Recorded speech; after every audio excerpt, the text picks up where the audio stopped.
بله بله.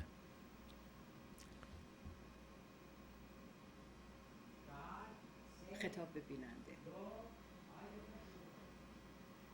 سلام عزیزان.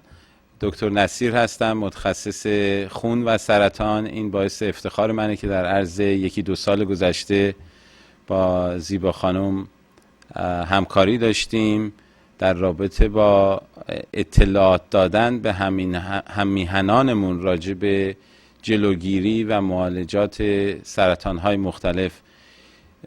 یکی از مهمترین مسائلی که باعث شده که من جزو این برنامه باشم اینه که جدا احساس میکنم زیبا خانم قلباً در این کار به خاطر علاقه خودش به هممیهنان ما برای اطلاعات دادن به هممیهنان.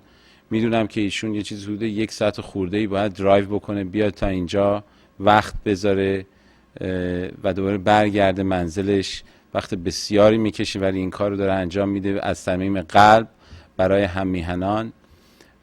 اینم رو میخوام بدونید که من تا به حال هیچ نوع ادورتایزینگ یا پولی برای ادورتایزینگ ندادم و تنها برنامه‌ای که حاضر شدم قدم بذارم توش این برنامه زیبا خانم بوده و اینو از صمیم قلب میگم. انشالله در برنامه‌های تلویزیونی رادیویی ما انسان‌هایی داشته باشیم که جداً انسان باشن مثل زیبا خانم و شوهرشون که جداً این کارو میکنن برای همگی ما، برای من، برای مادر من، برای بچه‌های من و خصوصاً که این برنامه در تمام دنیا پخش میشه. ما هممیهنانی داریم در ایران که جداً اونجوری که باید و شاید بتونن از لحاظ پزشکی کمک بگیرن ندارن و جدا من فکر میکنم چه این برنامه سرطان، راجع به سرطان، چه برنامه‌های دیگه برای رشته‌های دیگه باعث اطلاعات دادن به این جور